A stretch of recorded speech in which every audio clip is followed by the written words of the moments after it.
Paz e bem, gente.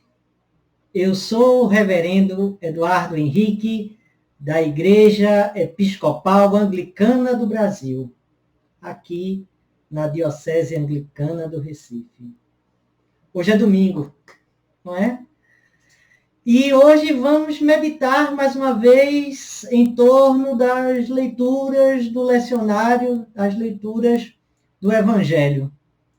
E hoje, realmente, leituras, porque nesse domingo em particular, as leituras da Igreja Católica diferem das leituras, né, da Igreja Episcopal Anglicana, particularmente o Evangelho. Então, vamos ver o que é possível da gente estabelecer uma relação entre esses dois textos. E a gente vai ver que pode ser muito interessante, principalmente para pensarmos o cristianismo hoje. Antes de a gente começar as reflexões, vamos para alguns esclarecimentos. Alguns amigos meus, irmãos de caminhada, católicos, disseram: Eduardo, olha, você meditou a leitura do domingo 20, não é? O 20º domingo do tempo comum. E na missa, né, do domingo passado, se celebrou a Assunção de Maria. E aí o texto era outro, né, ou pelo menos os textos em algumas paróquias foram outras, né? Foram outros. E aí no título de esclarecimento, e ver como a compreensão e essa riqueza, não é? Aquilo que aparentemente nos divide, na verdade nos une, né? E mostra a diversidade da experiência cristã. Realmente, a festa da Assunção de Maria, né, Nossa Senhora, é transferida geralmente para o domingo seguinte, né, e celebrado lá. Tem algumas leituras próprias. Na Igreja Episcopal Anglicana, no anglicanismo de forma geral, a festa da Bem-aventurada Virgem Maria se dá no dia próprio, ou seja, no dia 15 de agosto. 15 de agosto a festa. Então, nas paróquias, não é? Nas missões, nas catedrais da igreja, né? São celebradas, caso tenha celebração durante a semana, essa festa, né? Da festa da Bem-aventurada Virgem Maria. E assim consta no livro de oração comum. E aí, por que, na verdade, isso se dá? Não é? Porque na Igreja Episcopal Anglicana, assim como em outras igrejas da comunhão anglicana, a festa, o dogma, na verdade, da Assunção de Maria não é aceito, não é reconhecido como parte da dogmática da igreja. Não é? Esse dogma foi estabelecido pela Igreja Católica Romana, pelo Papa Pio XII, em 1950. E para os anglicanos, isso não é uma parte da dogmática, do dogma, né? A gente reconhece apenas os concílios ecumênicos históricos, né? Lá na época dos grandes concílios. Então, o que acontece? Essa festa ela não é celebrada como uma festa da Assunção. Alguns ramos, algumas pessoas da comunhão anglicana, particularmente aqueles que se colocam como anglo-católicos, esse ramo aceita como uma festa, reconhecem como, mas isso é parte da diversidade do anglicanismo. Isso não é algo que faz parte da nossa, apenas de uma consciência particular. Não é algo que é próprio de nós. O que nos reconhecemos dentro do anglicanismo é que é a festa da festa própria, né? Da celebração da memória da bem-aventurada Virgem Maria. Tá bom? Então, por isso, eu li o texto próprio do domingo, e aí sim, foi o texto lido nas paróquias e missões, catedrais, né, que a catedral é uma paróquia, da Igreja Episcopal Anglicana, né, no dia 20º domingo do tempo comum. Né? Mas vamos lá. Isso é um esclarecimento. Um esclarecimento antes da gente retomar o texto de hoje. E a gente vai ver que até essa questão tem a ver com essa reflexão que a gente vai fazer. Antes da gente começar, uns recados que eu acho muito importantes. Um convite. Se você não é inscrito, não é inscrita, inscreva-se. Faça parte desta comunidade de paz, de diversidade, de acolhimento, né? De pluralidade, de espiritualidade. Né? A comunidade Paz e Bem. Você será bem-vindo se vier com paz e bem. Se vier comprometido com a justiça e com o amor. Curta, compartilhe nas redes sociais, o sininho das notificações para receber quando a gente estiver lançando, né, a estreia de um curso, de um programa, né? Então você vai receber essas notificações. Faça a sua assinatura solidária, nos ajude, contribua, né? Eu acho que é uma forma também de a gente se solidarizar com o canal, tá bom? Se você estiver vendo pela Pós-TV 247, também as mesmas coisas. Se inscreva, se não é inscrito, inscrita. Curta, compartilhe nas redes sociais, divulgando assim o canal. Ative o sininho das notificações, né, para receber notificações dos programas da Pós-TV 247. Faça a sua assinatura solidária, torne-se um membro, uma membra. Tá bom? Mas vamos começar logo, né? Tanto esclarecimento, tantos avisos.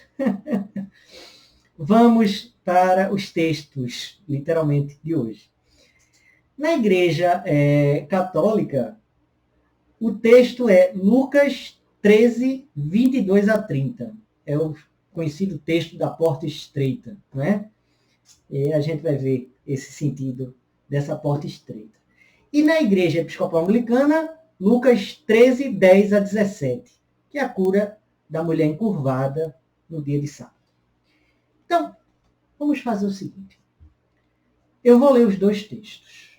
E aí a gente vai tentar criar entre esses textos uma relação, uma mensagem única. Não é? E ver que isso tem um pouco a ver, sim, com aquilo que a gente falou, né? Dos dogmas, das dogmáticas, né? Daquilo que é essencial, aquilo que é o fundamento, e aquilo que pode se tornar, assim, fundamentalismo. E aí a gente vai ver o quanto essa mensagem do Evangelho do Cristo, o Evangelho vivo do Cristo, pode nos ajudar a vencer esses tempos de intolerância, não é? E medo. Vamos começar com o texto que é lido na Igreja Episcopal Anglicana. Ele é lido Lucas 13, começando no versículo 10 e vai até o 17. Jesus estava ensinando em uma das sinagogas em dia de sábado. O evangelho de Lucas é o evangelho do caminho. Jesus está caminhando para Jerusalém. Ele faz aqui uma parada. A gente vai ver que no outro texto ele continua esse caminho. Aqui ele faz uma parada em uma sinagoga e ensinava. E era sábado. Sabá, a festa, não é? Em que se guarda o sábado e não se realiza aqui entre os judeus atividades. É um dia dedicado somente à oração e ao recolhimento, né?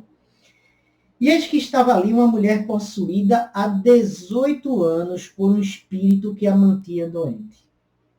Não é? E aí a gente vai ver que esse espírito pode ser entendido, e aí é algumas vezes entendido como um demônio, como uma possessão demoníaca, não é? E que a fazia curar. O que é que a gente pode tirar dessa palavra? Não é? Numa leitura contextualizada. O que é? Que força demoníaca, que força satânica é essa que mantinha uma mulher por 18 anos doente? Isso é uma pergunta que a gente deve fazer. Que força maligna é essa? E aí a gente pode dizer, era uma mulher. Era aquela pessoa que, por seu gênero, por ser mulher, dentro de uma sociedade patriarcal, machista, misógina, essa sociedade excluía essa mulher e aí provocava nessa mulher essa doença. A gente pode ver que há aqui um adoecimento social, um demônio social, algo que perpassava a condição dela de ser mulher, pelo fato dela ser mulher, que colocou sobre ela esse peso, essa carga, que fazia com que ela se encurvasse. E aqui é muito simbólico, né? Essa ideia de estar encurvada, né? Que coisa, que força, que peso é esse que ela carregava, né? Que coisa é essa? Então, ela andava encurvada e não conseguia de modo nenhum endireitar-se. Ela não conseguia endireitar-se, ela não conseguia, né, tornar-se aqui uma forma direita, né, uma forma correta. Ela vivia subjugada por essa força. E aí a gente vê, né, o que é que preconceitos, o que é que potências, não é? Morais, moralizantes, moralistas, colocam pesos, cargas em pessoas, e aí particularmente naquelas pessoas que são fragilizadas dentro da sociedade, aí, no caso, essas mulheres, e hoje a gente pode pensar em negros, gays, lésbicas, não é? Quanto peso carregam? Quanto peso, quanta carga. E ficam subjugadas por essas forças do preconceito, do fundamentalismo, de uma leitura fundamentalista da Bíblia, né? Do pecado, de serem uma maldição, de serem uma abominação, de serem marcadas. Né? Então Jesus encontrou essa mulher num sábado. Jesus viu e chamou essa mulher. Veja, ele toma a iniciativa, ele vê essa mulher e chama essa mulher. Vem cá. E disse, mulher, você está livre de sua doença. Ou seja, Jesus dá novamente a dignidade do endireitar-se, do andar de cabeça erguida. Bonita essa imagem, né? Jesus torna essa mulher novamente uma pessoa com dignidade. Ela não precisa se encurvar diante dessa sociedade. Não é? Tão hipócrita. E pôs as mãos sobre ela, e no mesmo instante ela se endireitou e começou a glorificar a Deus. Aí a gente vê a questão da imposição das mãos, não é? E esse gesto tão caro aos cristãos. E eu, né, que tenho a iniciação no Reiki, né, a gente tem essa questão também da imposição das mãos, né? E também dentro da tradição cristã, isso é algo que perpassa, não é privilégio do Reiki, a questão de impor as mãos, né? E trazer aqui a cura. Mas o chefe da sinagoga ficou indignado. O chefe da sinagoga, né, fica indignado. Ele que, em vez de dizer e glorificar junto com a mulher, que bom que você foi curada, que bom que foi restaurada a sua dignidade, ele fica indignado com quem? Com Jesus, porque ele tinha curado no sábado. E ele tinha, assim, violado a prescrição, o dogma A dogmática. Não pode. Tomou a palavra e disse à multidão. Veja, o chefe da sinagoga fala para a multidão que há, no sentido de haver, 6 dias em que se deve trabalhar. Essa é a regra, essa é a prescrição. Venham, portanto, nesses dias para serem curados, e não nos dias de sábado. Se você quer que esse homem, cure, tem 6 dias para vocês curar. Tem logo no sábado, que é um dia reservado, um dia consagrado, um dia do sabá, que não se pode trabalhar. O Senhor, no caso aqui Jesus, lhe respondeu: hipócritas. Hipócritas. Palavra essa. Hipocrisia. Cada um de vocês no sábado não solta da manjedoura o seu boi e o seu asno e não levam para beber água? Isso não é um trabalho? E esta filha de Abraão, ou seja, ela que parte com a herança, estava com Satanás e perdeu 18 anos. Não devia ser libertada dessa prisão no dia de sábado? Porque hoje é sábado, a gente não vai restaurar a dignidade dela. Então a gente tem que dizer, não, você não vai ser curada agora, não. Não, hoje é sábado, hoje é domingo, não é? Domingo reservado ao Senhor, a ir para a missa, a ir para o culto. Não, a gente não faz isso, não. Hipócritas. Essa resposta deixou todos os inimigos de Jesus envergonhados, enquanto toda a multidão se alegrava com todas as maravilhas que Jesus realizava. Aí eles percebem. E a multidão, assim como a mulher, se alegrou. Os pobres, os excluídos, os encurvados pelo peso dos podres poderes do império militar, político, religioso, dos pastores da época, dos mestres da lei, da sinagoga, Essa é a mensagem. E aí, continuando o texto, que é o texto que vai ser lido nas missas, Jesus atravessava cidades e vilarejos ensinando enquanto prosseguia o caminho para Jerusalém. Aqui temos Lucas 13, começando no versículo 22. Jesus continua caminhando. Ele segue no caminho. É o caminho para Jerusalém. Não é? Alguém lhe perguntou, aí no caminho, de forma em que ele caminhava e ensinava, trazia a sua catequese, seu ensinamento, sua formação, sua mensagem, dava o seu testemunho, curava, restabelecia a dignidade da pessoa humana. Não é? Senhor, são poucos os que se salvam? Veja a pergunta. A pergunta é sobre a salvação. Porque havia entre os judeus uma dúvida. Dúvida que alguns cristãos hoje têm, Quem é que vai ser salvo? Quem que vai ser salvo? E aí, no caso dos judeus, aquele que vai ser salvo será que é aquele que tem pedigree, tem a linhagem abraâmica, os filhos, de Isaac, Os filhos de Isaac, povo, de Judá, é esse? E aí, isso vai ser separado? Ou será que vem para todo mundo, desde que a pessoa aceite a lei, faça a circuncisão, e aí, a partir daí, independente, você vai ser salvo. E aí, quando ele pergunta, ele quer uma resposta objetiva de Jesus. Mas, mais uma vez, Jesus ensina algo maior do que a dogmática. O dogma. Ele busca, assim como no sábado, percebem? O sábado,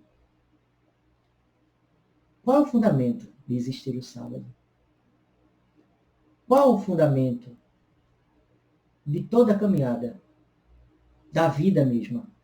É restabelecer a dignidade, é estabelecer a paz, o amor, a misericórdia, o perdão, a reconciliação, a justiça. Esse é o fundamento do Evangelho. Não tem outro, não. E os fundamentalistas buscam leis, prescrições. Não pode no sábado.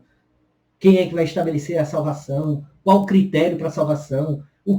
Né? As pessoas buscam fórmulas, buscam regras e buscam aí dizer: eu sigo, prescrevo regras e que vocês não seguem regras e por isso vocês não vão ser salvos. E aí é isso que ele esperava, talvez esperasse. Mas aí o que é que Jesus explica? Esforcem-se para entrar pela porta estreita. A gente precisa se esforçar, porque a porta é estreita. É a porta de uma casa. Uma porta de acesso a um espaço reservado para nós. Porque eu lhe digo, muitos procurarão entrar, mas não conseguirão. E aí a gente pode dizer, então tem alguns escolhidos, prescritos, né? Tem alguns protegidos, né? Tem que ter credencial. Será que é assim? Uma vez que o dono da casa, e aí ele usa a metáfora como dono da casa, o próprio Deus, tiver levantado e fechado a porta, vocês ficarão fora e começarão a bater a porta, dizendo: Senhor, abre a porta para nós. Ele lhe responderá: não sei de onde vocês são. Então vocês começarão a dizer: nós comíamos e bebíamos em tua presença, e tu ensinaste em nossas praças. E ele lhe responderá: não sei de onde vocês são. Afastem-se de mim, vocês que praticam a injustiça. Vamos lá, vamos por parte. Qual é a resposta? Vocês não entram. E aí a pergunta de quem não pode entrar. Mas nós bebíamos e comíamos na tua presença. O que a gente pode tirar daqui? Será que seguir prescrições litúrgicas, ritualísticas, participar assiduamente da mesa da Eucaristia, da mesa do Senhor, né? Dentro das tradições evangélicas, da ceia, nos garante? Porque ele diz aqui, nós bebíamos e comíamos em tua presença. E tu ensinaste em nossas praças, ou seja, em nossos templos. A tua palavra era pregada, a tua palavra era dita. A gente postava no Facebook, a gente colocava nas redes sociais a tua palavra, a gente vibrava com a tua palavra. A gente, lá no culto era uma bênção, a missa era um... Será que é isso? Porque aqui a palavra é clara. Não sei de onde vocês são. Não sei. Sabe por quê? Porque vocês praticam injustiça. Vocês fazem injustiça. Vocês defendem a injustiça. Vocês propagam a injustiça. Vocês excluem as pessoas. Vocês segregam. Vocês não acolhem. Vocês, em vez de usar de misericórdia, perdão, reconciliação, vocês estabelecem leis do Antigo Testamento, levíticas, e dizem: isso é uma abominação, é um pecado. Você tem que ser diferente para poder entrar aqui. Você tem que vestir determinada roupa. Você é pobre, você não pode entrar de chinelo na nossa paróquia. Você não pode entrar aqui. Você não tem pedigree, você não tem nome, você não tem posto. Você é um morador de rua. Você é uma mulher. Você não pode. Você não pode. Você não pode ser uma liderança. Você é uma mulher. Uma mulher encurvada. Pelo peso das estruturas, pelo peso das hierarquias. Você não pode.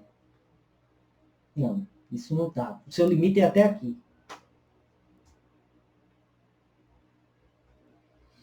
Aí haverá choro e ranger de dentes quando vocês virem Abraão Isaac, Jacó e todos os profetas no reino de Deus, e vocês lançados fora.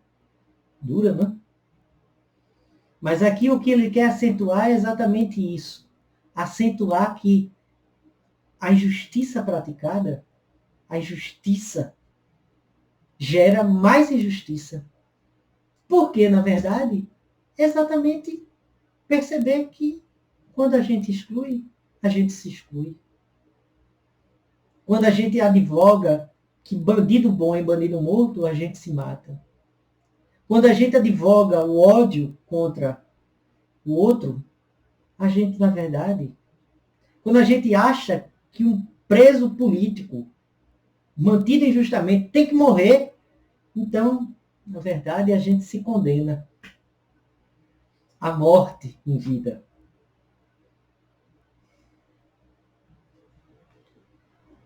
Eles, esse povo de Deus, do reino novo, virão do Oriente e do Ocidente, do Norte e do Sul, e se assentarão à mesa do reino de Deus. Virá de todo lugar. Virá de todo lugar. Prostitutas e cobradores de impostos nos antecederão no reino.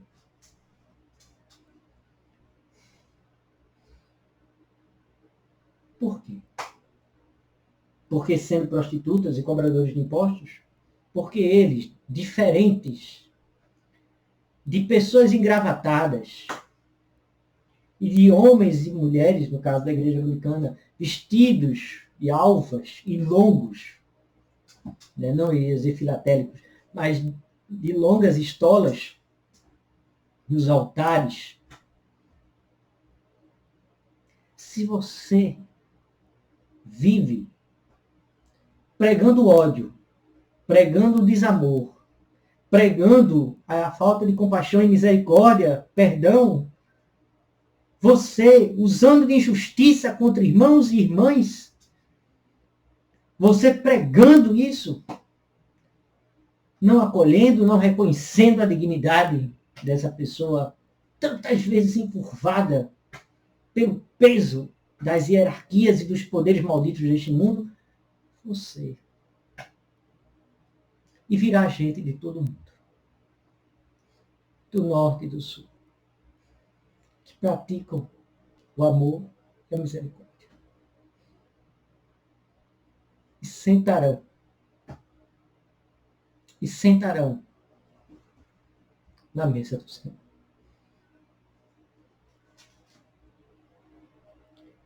Eis que há últimos que serão os primeiros, e primeiros que serão últimos.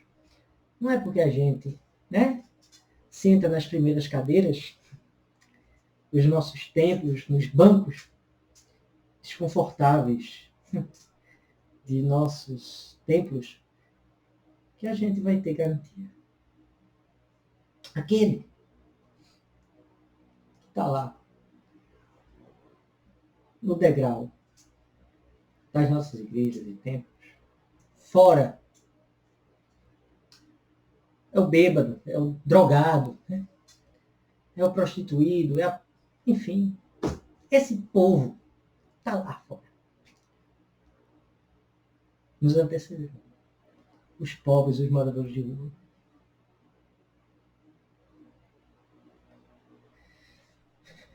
É isso, não é a dogmática. Não é porque se prescreve que celebremos a festa e transfiramos a festa para o domingo ou não, que isso seja um aprendizado e mostrar a riqueza da nossa fé. Que a gente faz diferente. Mas isso não é essencial. Me desculpe a emoção, mas isso não é essencial. É secundário, terciário, sei lá.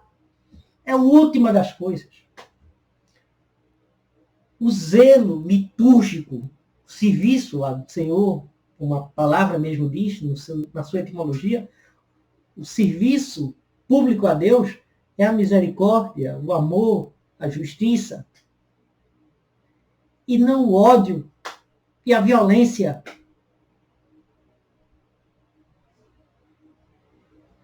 Esse é o sentido da palavra. E o que nós temos visto? Temos visto autoridades celebrando a morte, vibrando com a morte. Viva a morte, dizia Franco, os fascistas italianos. Viva a morte. Pois Jesus Cristo, é claro, viva a vida, eu sou a vida, eu sou o caminho, eu sou a verdade, eu sou a justiça. A verdade nos liberta do peso. Todos os fundamentalismos políticos, religiosos, não vamos fazer silêncio no nosso coração, tão marcado pelas dores deste tempo. Vamos deixar de estarmos encurvados.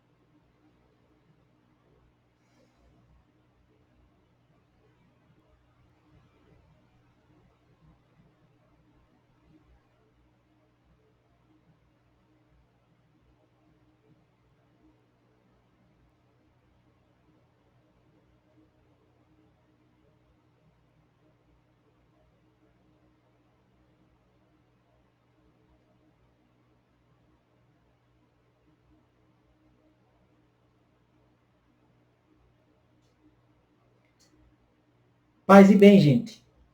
Que o Deus que é amor materno, que é Pai, Filho e Espírito Santo, Deus que é justiça, que é liberdade, que é misericórdia e compaixão, que sofre, que tem empatia pelo outro, pela outra, nos abençoe. Esse é o Deus que nós seguimos. Não Baal, né? Os ídolos e os falsos mitos e os falsos messias, né? Os anticristos. Vamos seguir. Sigamos firmes na fé, né? Tendo os olhos no grande horizonte da primavera que vem surgindo. Uma semana abençoada. Um domingo maravilhoso. Paz e bem, gente. Paz e bem. Alegria.